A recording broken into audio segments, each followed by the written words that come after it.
Whenever you hear the word seafarer, the first thing that enters your mind would probably be the image of a ship or a captain or something along those lines. And that would be a fair assumption, as a ship's purpose is to transport cargo. So it's only logical to picture seafarers as something like technicians whose primary task is to run the ship. But seafarers are also human and thus require basic necessities. First and foremost among these is food.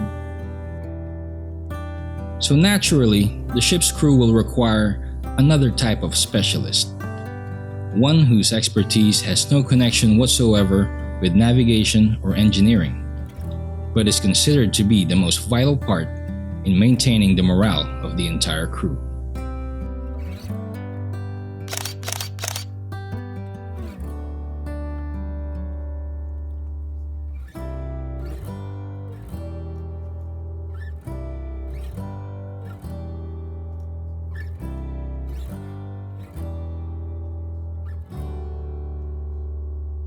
Hi there guys, it's time for another episode of our Life at Sea segment, and for this episode, we will take a glimpse at the life and story of the chief cook. Since the early days of seafaring, food has been one of the most vital aspects of any ship's voyage. And the task of preparing the meals falls on the able hands of the ship's cook. Over the years, this rank has been known by different names, such as chief cook, chief steward, or sometimes simply as cook. Fun fact, aboard ships with Filipino crew, the chief cook is referred to as mayor, which is short for the Spanish word mayordomo, which in English translates to steward.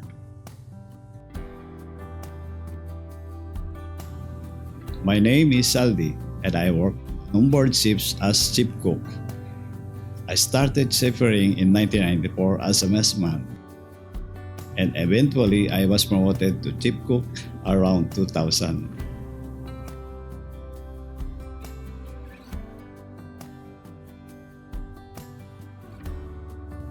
Before I started working on board ships, I actually took basic seaman's course, but I did not pursue it at the time. Later on, I was encouraged by my friend who was a seafarer, and I have been going on board ever since.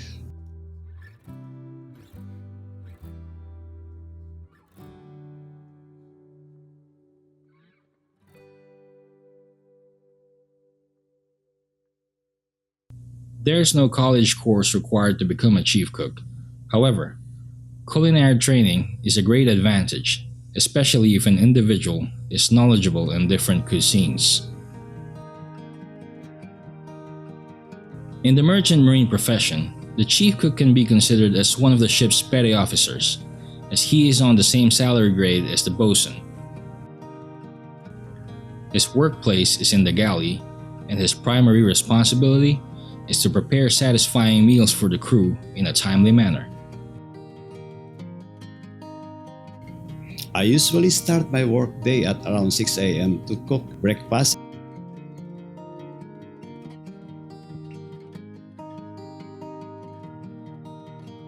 and prepare the ingredients that will be used for lunch. Lunch is served at noon, and then after that I have few hours of rest, and by 3 p.m. we start preparing dinner.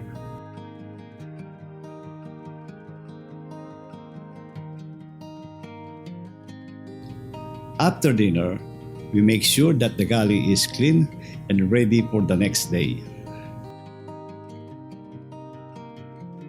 If not pressed for time, I also make snacks like bread or pastries.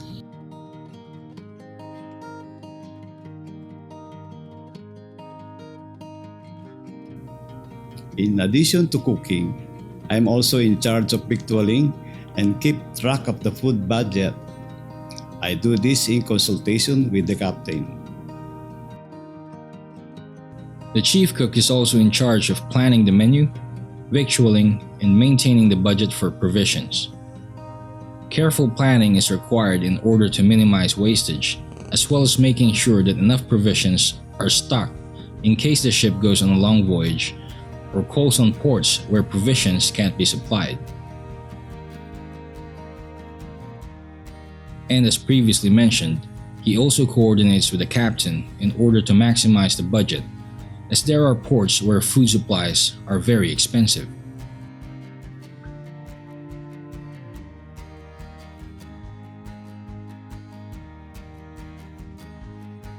The chief cook, like any other crew member, also has his share of difficulties on board. The difficulties I have encountered at work are coping up with the bad weather. Sometimes different personalities or attitudes of other crew members. But so far, I just kept my patience and eventually I got through them. As always, patience will be the key to overcome any difficulty that comes our way. Ultimately, it doesn't matter whether you are a captain or a cook. The job descriptions may be different, but the experiences that each and every crew member go through are very much the same. They all leave their homes for months at a time, experience rough seas, extended working hours, and a multitude of other difficulties that come with the maritime profession.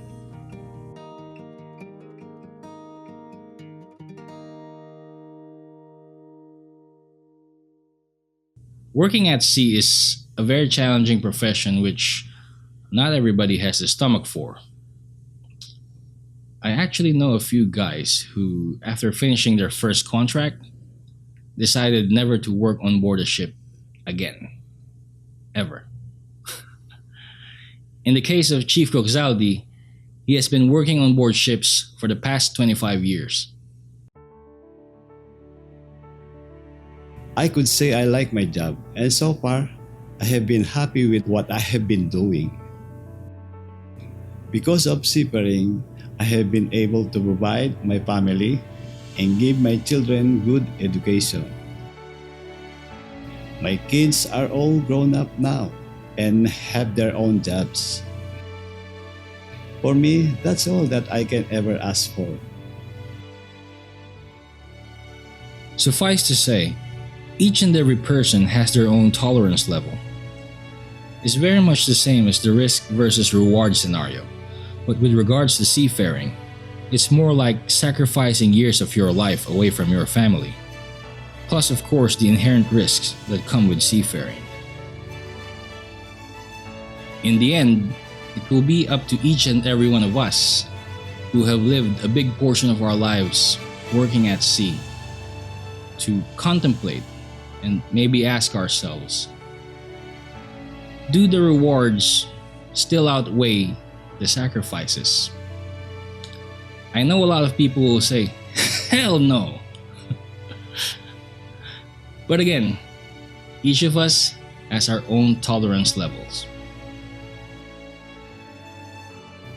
I'm actually planning to retire in a few years, but I'm thankful that the company still calls me up for a new contract.